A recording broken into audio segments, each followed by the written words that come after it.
Here we go.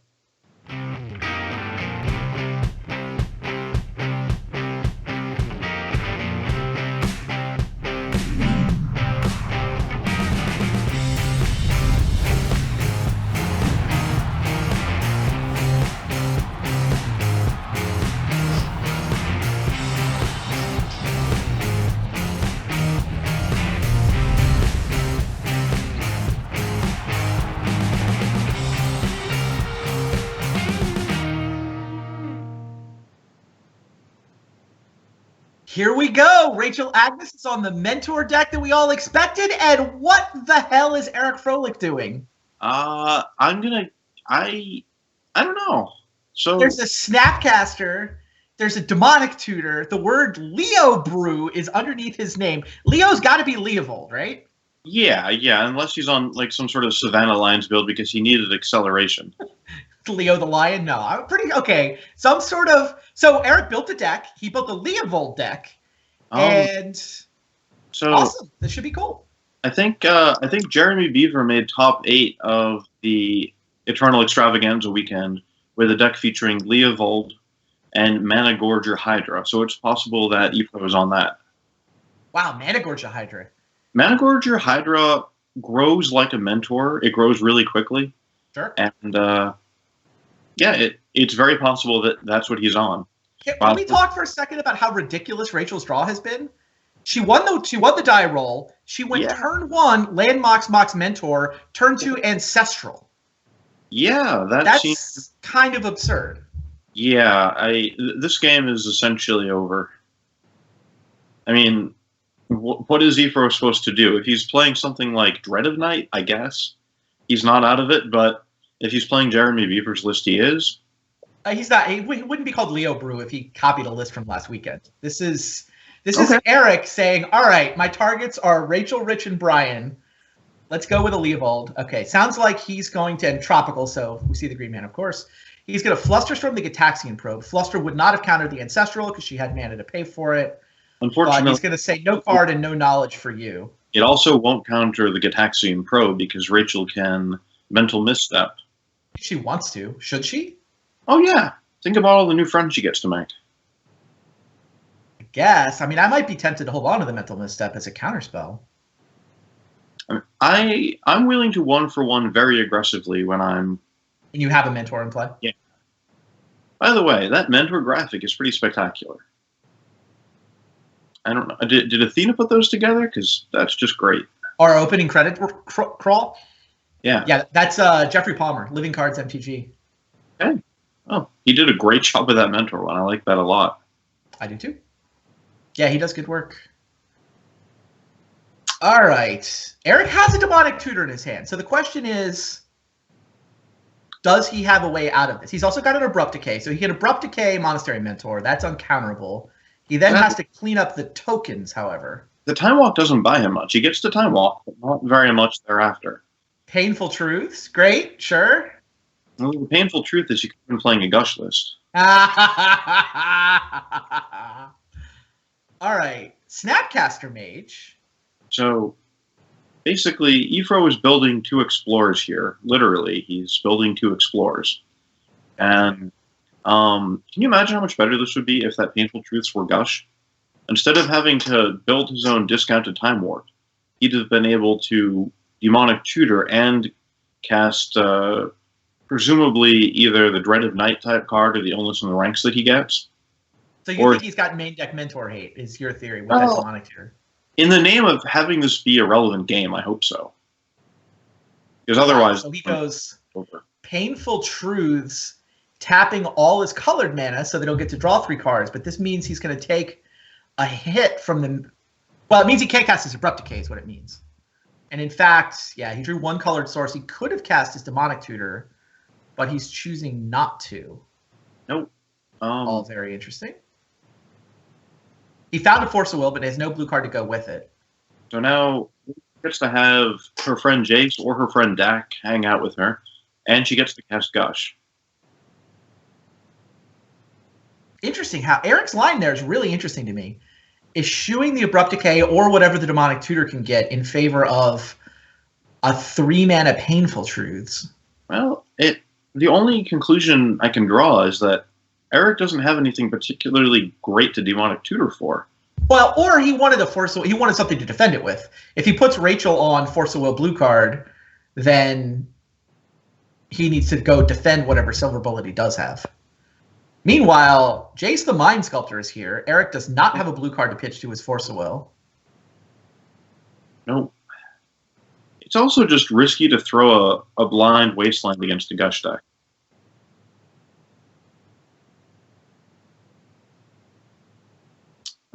It looks like Rachel might run into the disconcerting problem of having too many cards in her hand and needing to discard. It's always inconvenient. He's fine. She does not have a Force of Will. She basically only has Mental Misstep to defend herself with if Eric has a way to deal with the board. Snapcaster's going to chump the Mentor, so Eric is at 6. Well, so, all right, let's say that he draws. All right, I guess you can play a Wasteland, Demonic Tutor, play Illness in the Ranks, and then Abrupt Decay the Mentor. I don't know if he has any other plays available to him. Well, here's the Demonic Tutor. All right, well that what you got for us, Eric? Let's see. What does he have? Treasure Cruise. That's probably not going to get him where he needs to go. So that means he doesn't have any actual answer in his entire deck. Presumably, or he putting her on a counterspell. Feels like he has to get lucky. I don't think he can play around counterspells at this stage. He's dead on board, so he cannot play around counterspells. He doesn't have any outs in his deck. Yeah, dead on board. True story. Could have Abrupt Decay the Mentor, but he's just going to die to the tokens. So, all right. So Rachel has switched it up as she's on Big League Chew. Big League Chew? Yeah, Ingot Chewer. Card Chew Things Big League. And the Dragon Lord herself, Dragon Lord Dramoka, is there. So I think she's only running that to get Brian Kelly. Brian Kelly, of course, essentially invented Dramoka, won Vintage Champs with her, and Brian feels about Dramoka the way I feel about Atog. So, funny. Watching Rachel last time take down Brian Kelly with Brian's signature card was sort of crushing. All right, apparently we can only have one sideboard cam at a time. Let's go look at Eric's list. I see Misdirection and Snuff Out. Those are good times. That is fancy with his Misdirection. That is multiple copies of Dread of Night. 3, in fact. That's a lot of Dread of Nights. It's almost like he expected to have to play against Mentor decks this week. Yeah, I guess he did. He's got Snuff Out, Leo. He's great at dealing damage to himself. Mental Misstep, Force of Will, Snuff Out, Painful Truth.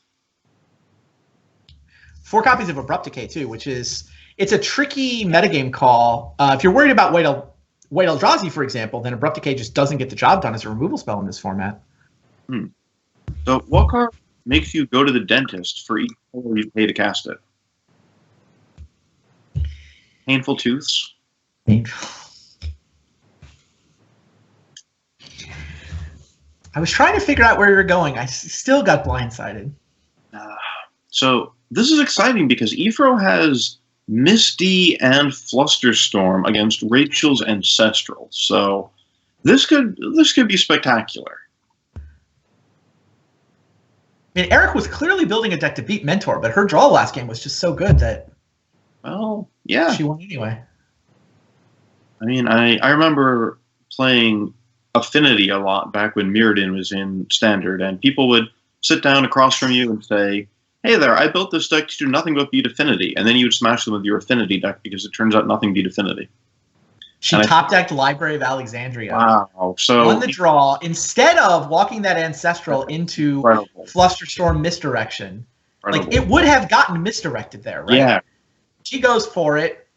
He misdirects. She forces. He flusters. But instead, Rachel now has all the reason in the world to play that Ancestral later, someday in the future. That is by far the best draw for Rachel. Not only because it's library on the draw and a control mirror, but also because it just stops her from getting misdirected into oblivion. Wow. All right, here's Demonic Tutor. Time for Eric to get an ancestral of his own. Oh, No. the wasteland for the library. Sure, that makes sense. So I think if Rachel continues drawing this way, she will easily just step right into the finals. Well, we'll see. I mean, Eric's ability to stop the library means this ancestral game is back on. She can't do it. I don't think she's going to ancestral main phase, so Eric's going to get to untap, which turns on Flusterstorm. Well, I like just casting or using Strip Mine here. Okay. Yeah. No, good call. She's so far ahead that she might as well press the advantage. She's not so far ahead. She's up a card. Oh. She tapped library once and was on the draw. Maybe you could argue she's up 2 cards. It's not like he's missed a land drop yet. I mean, we can see that he's land light. And I guess we know he's 3 color, but I mean, she's 4 color, so. No, I mean, she's going to feel confident about this ancestral, and I think the whole mode of operation for Ifro is to do something spectacular with this misdirection. All right, here it is, Ancestral Recall. All right, time for Ifro to win the game. Probably you pitch Snapcaster. I think something goes wrong, you still want both the fluster and the misstep? Because if Rachel has a misstep, she might need to misstep her own ancestral. All right, she's like, Snap Force of Will, and bad news, Rachel. Wow. We haven't seen an Ancestral Recall get misdirected in a couple of seasons. Yeah, Eric just pulled it off. So no one plays misdirection anymore. It's been replaced by Flusterstorm, Pyroblast, and Mindbreak Trap. But if you're expecting nothing but Mentor decks, then it seems perfectly reasonable. All right, now all of a sudden she's got a hand of 4 lands. Brainstorm gets misstepped. She was hoping to Brainstorm fetch, turn 2 of those lands into spells, but Eric wasn't having any of that. And again, Eric is on 3 lands and a couple Dreadonites. His hand's not library in 2 turns though. Library's a clock. Yep. Just gonna. All right, he's at 6 cards. Up to 6. Ship the turn. Wow. All right, so Rachel gets to cast Gush here, and that's exciting for her. Eric is not interested in using his Flusterstorm. And then Rachel draws more air. So she gets to see the Dreadonites. This is relevant for Game 3 if there is one. She can dread those. So one of the drawbacks of Sylvan Mentor as opposed to Mentor Silence is that it doesn't really have an answer to Sylvan Library or to Library of Alexandria. I mean, she had the Strip Mine. She used her Strip Mine already, in fact. Well, it doesn't have additional ones. She's used her answer. She doesn't have any wastelands, so there's nothing left in her deck. But what she does have is her own library. Yep. Library on library, fight. A library of her own. Yes. Eric draws up to 7. Oh, the Time Walk is so good. Wow. He's on library, and he drew the Abrupt Decay, which can blow up Sylvan. Ooh. That's crushing. Yeah, here's Time Walk. Get an extra draw off the Library of Alexandria. Abrupt Decay her Sylvan, and wow. Eric has pulled firmly into control of this game. Yeah.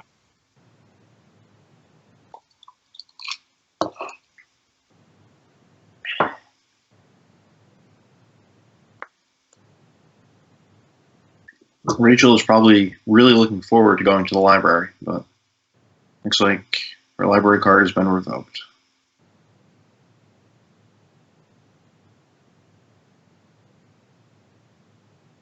And she drew land. Yeah, she's definitely a little flooded at this point. Not that Eric's got any action. Does have answers and a personal. Okay, now we should just make sure that he has a nice answer. Interestingly, she can hard cast Force of Will. Mm-hmm. Eric was not interested in casting a Jace there. I think he wants to wait until he can defend it with Flusterstorm without coming off the library. I like his line. He played an expendable card there. Yeah, I think he was hoping to bait whatever permission she had. But... Oh, yeah. All right. Libraries is his way up to 8. Huh. I'm a little surprised by the Sapphire there. Oh, he's just not running out the Mind Sculptor. Wants more permission to defend it with first. And every turn that goes by, he's getting 2 cards and Rachel's getting 1, so True. It seems to favor him to wait. I was wondering about that. I thought he should have tapped the library in his upkeep last turn, but he didn't have the stop set. So now he has the stop set on his upkeep. Can draw his way up to 8 before his draw step, which lets him have 9 cards as he goes for Jace. So interestingly, Rachel's now going to be able to Force of Will this successfully, whereas before she wouldn't have. She's played because of the mana for the Flusterstorm. So flooded that she's actually got enough lands to play that and pay for the Flusterstorm. But yeah, good point. No big deal to Ifro. He's still on library, and Rachel has a pair of fetch lands. Ooh, all right. Now Rachel gets for the services of Jace the Mind Sculptor. What a game. How on earth does Jace the Mind Sculptor just resolve for Rachel after Eric's been on library for 4 turns? 5 turns? That's kind of crazy.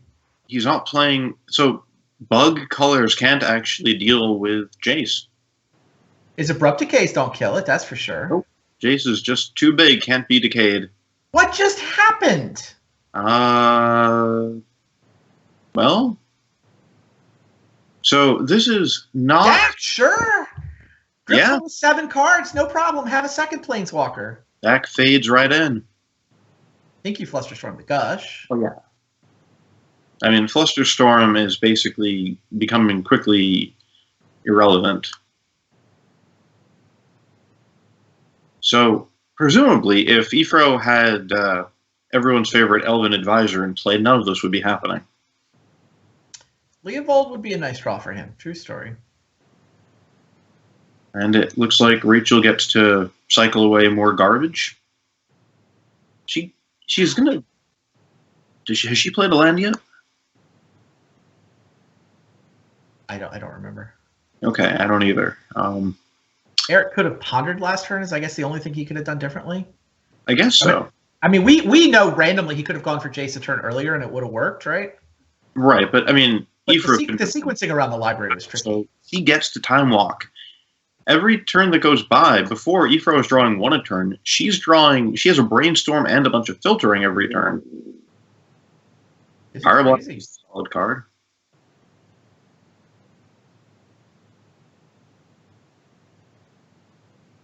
So Mentor is worse, but it's still a 1/1 with prowess. Essentially, Dreaded Knight downgrades it into a monk.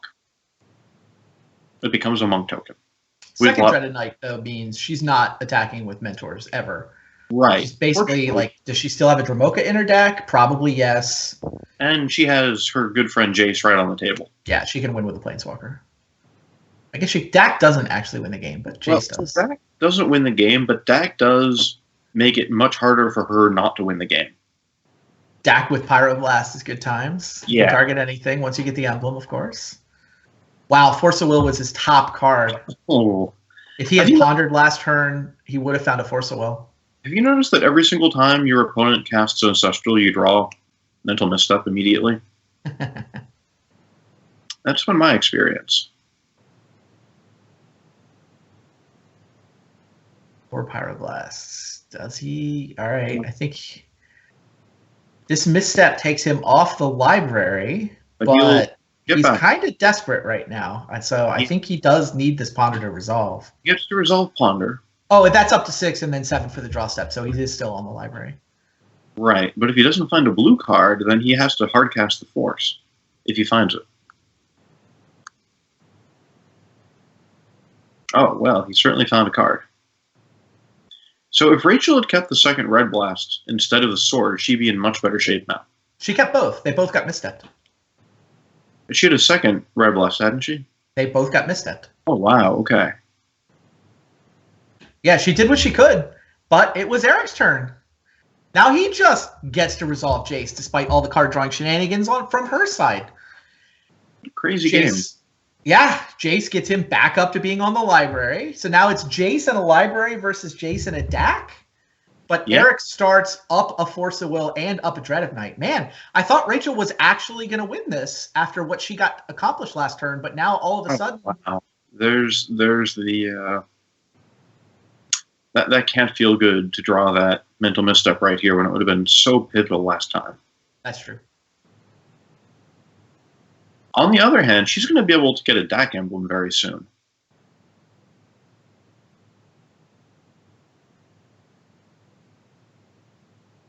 Yeah, where does this game go from here? Neither player has the ability to get the other person's Jace off the table.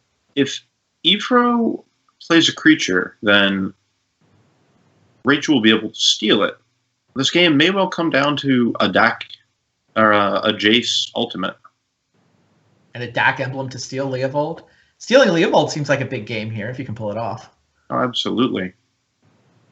So there's Painful Truths, which I still continue to feel would be much better as a gush. Oh, so there's wow, he found it one turn before the DAC emblem. Yeah, Abrupt Decay to kill DAC is kind of a big game here. Painful Truth draws 3. Snapcaster may actually get a pot shot in at Jace, or at least force a Swords. Yeah, Snapcaster is really strong here. Eric is just up. I mean, in terms of the card advantage fight, he was already ahead, but then somehow he hadn't drawn an answer to Jace. So it looked like Rachel might be able to come back in it, but Eric is just a million cards ahead at this point. The question is, in the graveyard? He does. Good point. Oh, okay, so that should put this away. I mean, the Jace, the Snapcaster gets Swords, but he does get Jace and Library again. Yeah, she's just going to Swords the Snapcaster as a response to the Time Walk. Swording Snapcaster is not all that bad. He gave you a free turn. I mean, I would easily pay blue 2, gain 2 life, take a free turn. Yeah, and Eric wanted to know if the Time Walk is going to resolve before he... Now he just gets to tap out with impunity, right? He gets to go for the second Dread of Night. He gets to Abrupt Decay DAC at his leisure. Okay, she just lets the second Dread resolve rather than spending her one misstep. Well, I think she's decided that she's all in on winning with Planeswalkers or Dragon Lord Dramoka.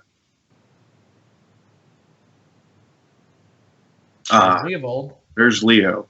So Ifro can take out DAC Fade and play Leo, and this one's just about over. I mean, is he going to spend his only Force of Will on the Swords? Well, who knows? He'll draw another card. Right. Granted. I mean, but yeah, this spending his Force on the Swords means that he gets to keep Leo in play, which is huge. He'd be down to 5 cards in hand, though. Although 5's enough. Jason, draw step. And he also has Painful Truths. Oh, and he also has Painful Truths. Sometimes you just don't have gush in your deck. Hey, look, some people like to go to the dentist, Rich. What can I tell you? I'm afraid so, but the painful truth is you should just be playing gush. It's even better with library. All right. Up a ton of cards. 2 Dread of Nights to defend himself from Mentors. Eric has Leovold in play. So, remember that time I said that sometimes when you wild swing to figure out what deck you play, you end up just getting a pile that Brassman made? I think this is actually one of those decks. I think Brassy actually made this and somehow forward with this.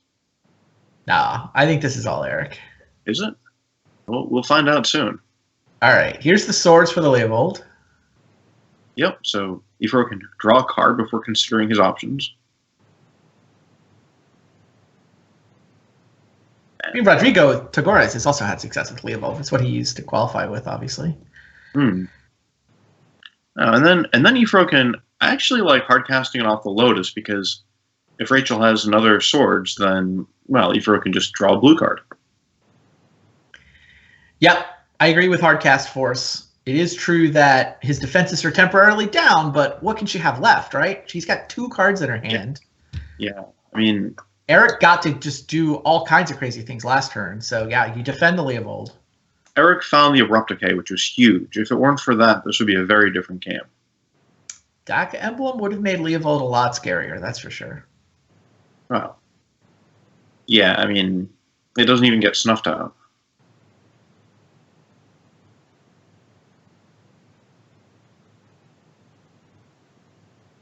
Rachel pluses her Jace. Well, She's effectively given up on the card advantage game and just has to survive an attack from Leovold. I don't even know what Rachel's outs are at this point. Monks are dead on arrival. She's not going to be able to win the Planeswalker War because this elf. I don't know how being an advisor. I guess it has to be Dramoka. So this elf just gives you terrible advice. His advice is stop, don't draw any cards. And also, that's his advice for his opponents. Well, I know, but he's an elf advisor, so I assume that the advice is also, hey, you should let your opponent draw some free cards if you target anything of his. That's apparently the advice he's giving Rachel, and it's terrible advice.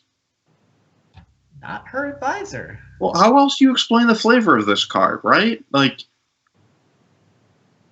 how else does Leovold work? How else do you stop Rachel from drawing cards with Jace? What advice could she be giving Eric that would stop Jace from helping Rachel? No, I think the advice has to be terrible advice to Rachel, so that Jace does like he's somehow counteracting all that good advice that Jace is trying to give Rachel.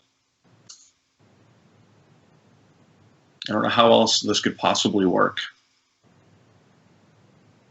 Wow, Eric attacking the top of Rachel's library. Oh.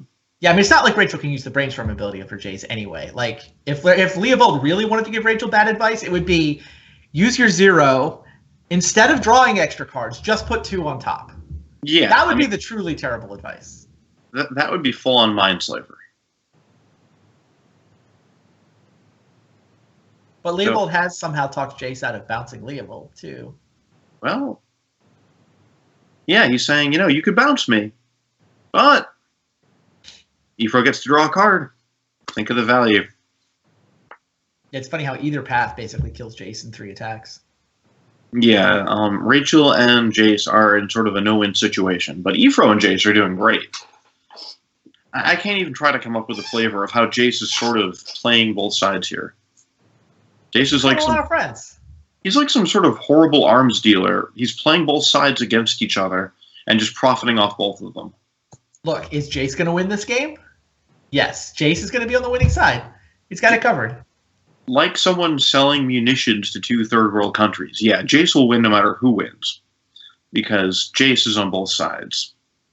All right, I object to the characterization of either Eric or Rachel as a third-world country. You're right, this is vintage. So 2 first-world nations destroying each other with expensive munitions. And Jace is the most explosive and powerful money can buy. Absolutely. And who's providing those? Jace. So, true story. I would watch this movie. I think it's possible that Jace is the actual villain of the current Magic the Gathering story. And I only hope that a hero like Nicole Bolas saves them. I've never seen Nicole Bolas on both sides of the table, by the way. All right. On to game 3. All right. So little window cracked open for Rachel, but it was Eric and his dreads and his card advantage game that got there. Painful Truths looked fine to me there, Rich. I actually think this is the kind of control model where I like playing lands. Like, Force of Will got hard cast by both teams.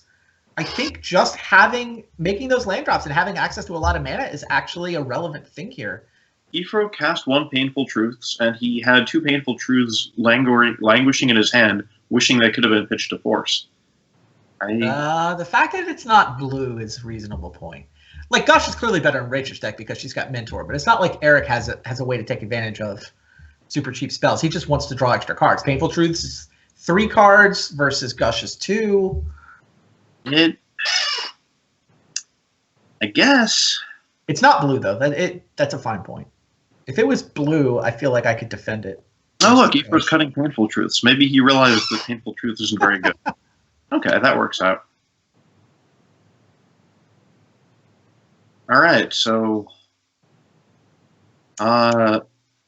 Rachel has a surprisingly mediocre hand. I don't think you'd ship it, but it's not amazing. And basically, they both have reasonable but not broken hands. These Fair. often actually lead to the best games. I like Eric's hand better. She's all in on that ponder. If he missteps it, she could be in trouble. Yeah, I agree. If she doesn't find a second mana, her hand does actual nothing. Right. Instead of having a Jace on both sides, now Rachel has 2 Jaces.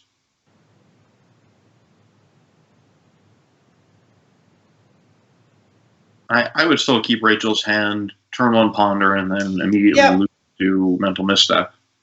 I would keep Rachel's hand as well. Now, do you misstep ponder in general? I like it. I like misstep and ponder. Especially versus a 4-color deck, right? Yeah, yeah. This is a greedy build. See in the chat, Chubby Rain, Wood Maul. Diaphan, Wood Maul. They're not as greedy. Interesting. Dave Williams is in the chat talking about, he apparently discussed this deck with Eric as Eric was building it. I told you Eric built it. He suggested Thirst for Knowledge instead of Painful Truths. Ooh, I love Thirst for Knowledge. I mean, look, it's a blue card. It's also a way to discard Dread of Knights if they're terrible, because apparently those Dreads are main deck. We'll see the deck lists shortly. But I think he's got main deck Dread of Night. Wow, so Ifro is trying a new hairstyle.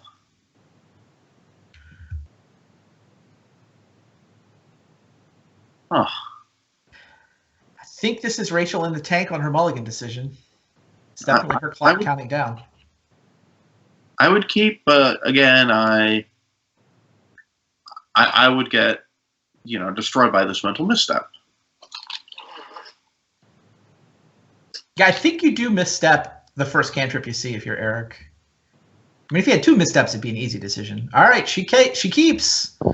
Tundra, ponder. Yup. No ponder for you. Oh man. You misstep on top. Backup pop just in case. So now when Rachel draws a preordain, Ifro will be ready. So now you just run out turn 1 Dread of Night, I think, while she's tapped out, but you don't cast your Brainstorm because you want to untap, get a card deeper into your library, and be able to play a fetch land. He can always Brainstorm in case of emergency, but yeah, I like this. It looks like the less greedy members of the chat would have been rewarded here.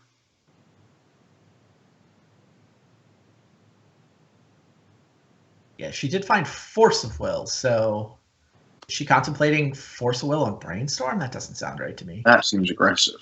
She doesn't even know he has a fetch land. She just suspects.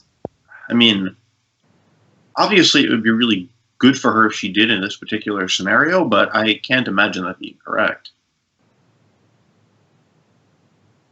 Wow. Go for it. You do have the second Jace, right? It's effectively a 1-for-1 trade since your second Jace is kind of garbage. I mean, you could discard it to the first one, but I guess it's not complete garbage.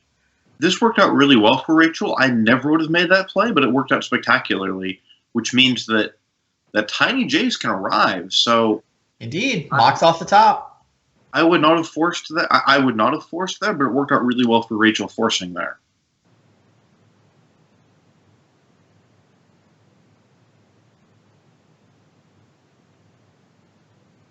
Wow.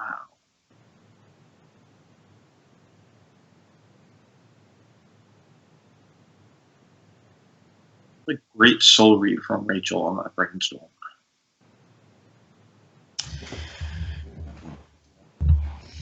And the mana off the top to cast this Jace.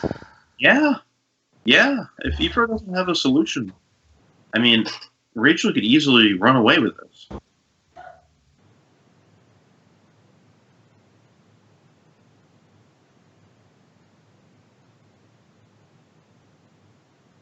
So it's going to come down to Ifro's draw here. If he gets the Snuff Out, that'd be really strong. Painful Truth into Snuff Out would be great. He'd be at 2 life, but really strong.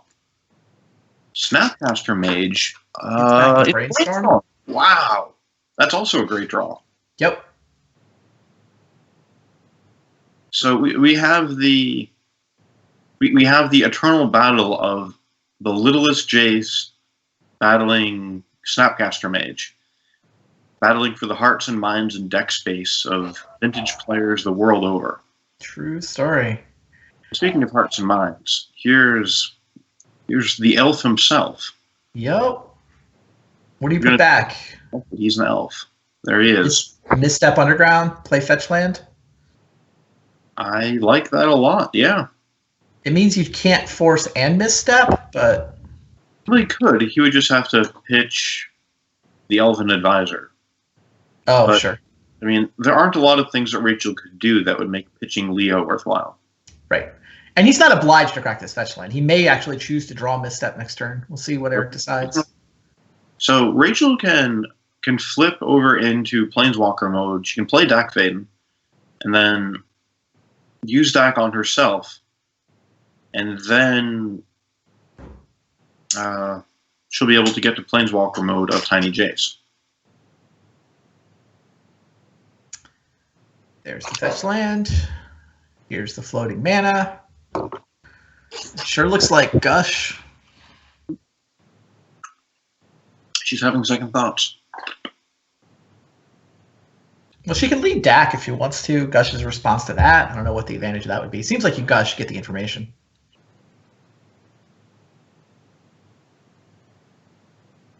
Oh. Dromoka. Oh, man. It's really awkward when you gush all of your lands away and then you draw a Dromoka. I'm telling you, land drops matter in this matchup. Oh, absolutely. Excuse me. Dak matters too. She could also steal a Mox. I think you force a will this. I think Eric goes force a will, pitching misstep. He can decline to crack his fetch land to draw misstep for any potential source to plowshares, and I think he's going to get to stick Leovold next turn. It's certainly looking that way. Rachel needs to draw a red blast to make that not happen with this. Or she's going to use Jace to flashback her swords. Oh. Unfortunately, she can't because she already made her land drop this turn, so when Swords gets misstepped, she won't have another one. So if she had a land drop the last turn, she could have Swords, that gets countered, and then she has another one. But that's also putting Ifro up thousands of cards. All right. Well, Rachel untaps with a Planeswalker. She can Force of Will the misstep, which is probably correct, because what else are you doing with that Brainstorm, really? I think she actually has to Force of Will this misstep. Eric knows there's a land on top of his library, so it's finally time to crack Polluted Delta. Leovold delivers second misstep. Tropical Island. Close. Drew the land anyway. Well, drew different land. Misstep on the swords, and yeah, Rachel agrees with your analysis. Yep. Force of Will the misstep. You must kill Leovold. Leovaldus delendus est. And now she can plus Tiny Jace, blocking down Snapcaster Mage, and both wizards are just trying to buy something off the top. Second land in a row for Eric. If Rachel draws Lotus here... Yeah, if she can get to Dromoka, that would be very powerful. What does she have to flash back with Jace? Just, like, Ponder? She has a Gush. I don't... Interesting. I'm a little surprised that she didn't play the land to set up for a Gush off Tiny Jace next turn, but she might be ramping up into Ultimate. Yeah, maybe. The danger of doing that is that she walks into Abrupt Decay pretty hard. Oh, man. Thoughtseize off the top. Just 3 mana away from casting Dragon Lord Dromoka. That's unfortunate. Yeah, now we're full on top deck mode. Nobody's drawing any extra cards, but Rachel does have a Planeswalker ticking out. Next turn, Rachel Agnes gets to Ultimate Tiny Jace. This is where Ifro is going to draw... He's going to draw probably Painful Truth into Abrupt Decay, because that's how all of this has worked. But I don't know. At this point, you know, in for a penny and all that, so might as well just hope that she can keep Jace around for this one additional draw step.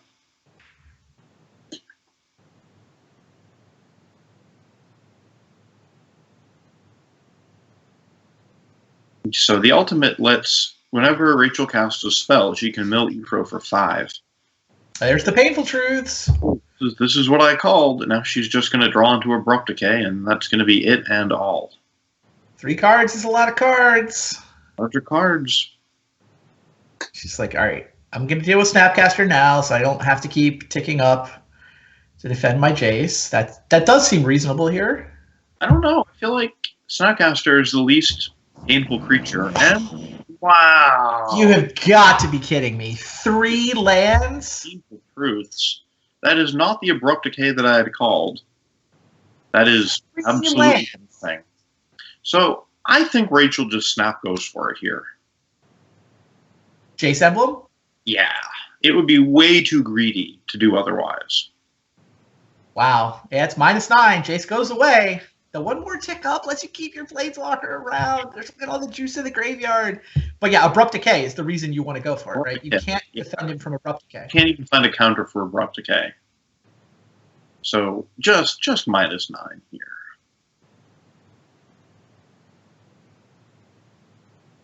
God, how does Eric draw 3 lands there? After he drew land off the...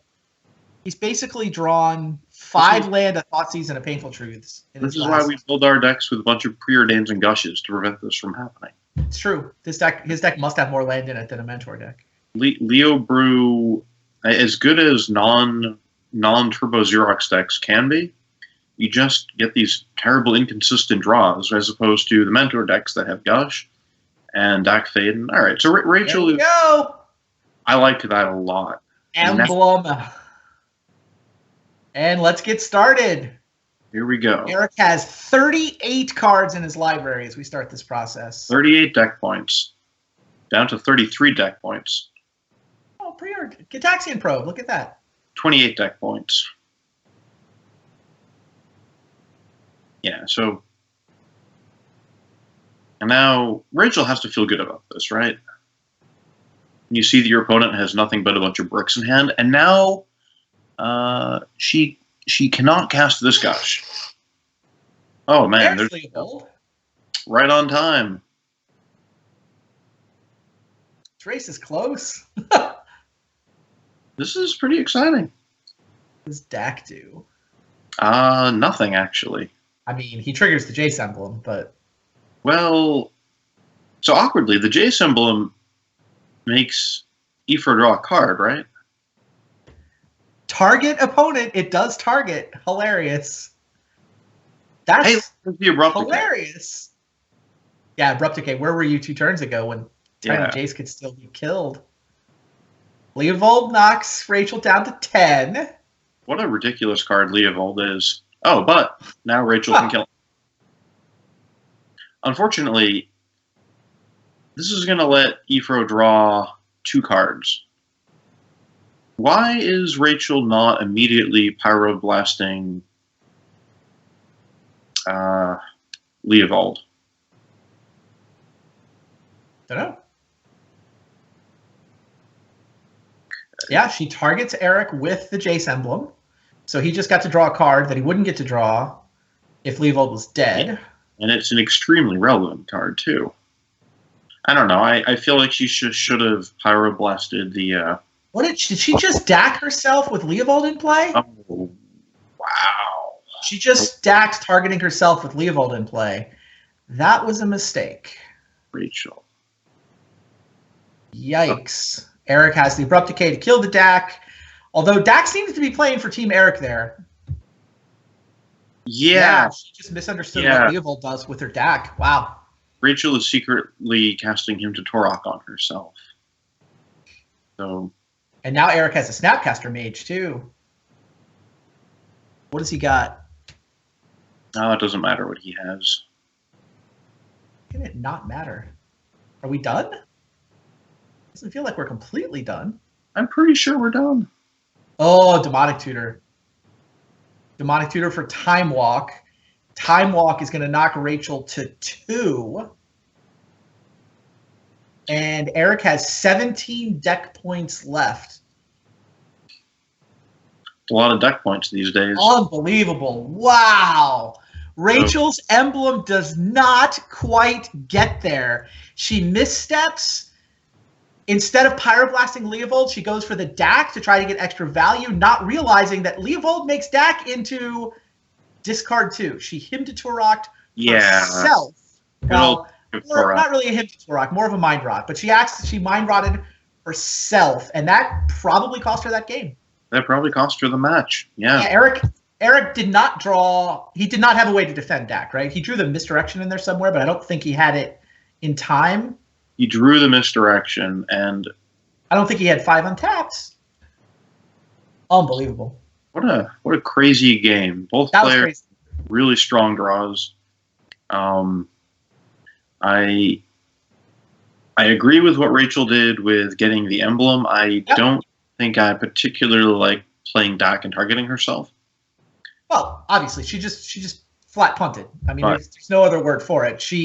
If she pyroblasts the Leovold, I think she wins that game, right? I don't think Eric had any way to win that game. If the game plays on where she pyroblasts first, I think the Jace emblem's going to have time to deck him. I mean, she doesn't actually need a lot of time. No, she needed 3 more spells. I mean, Pyroblast is one of those spells, too, so she needed, like, 2 spells.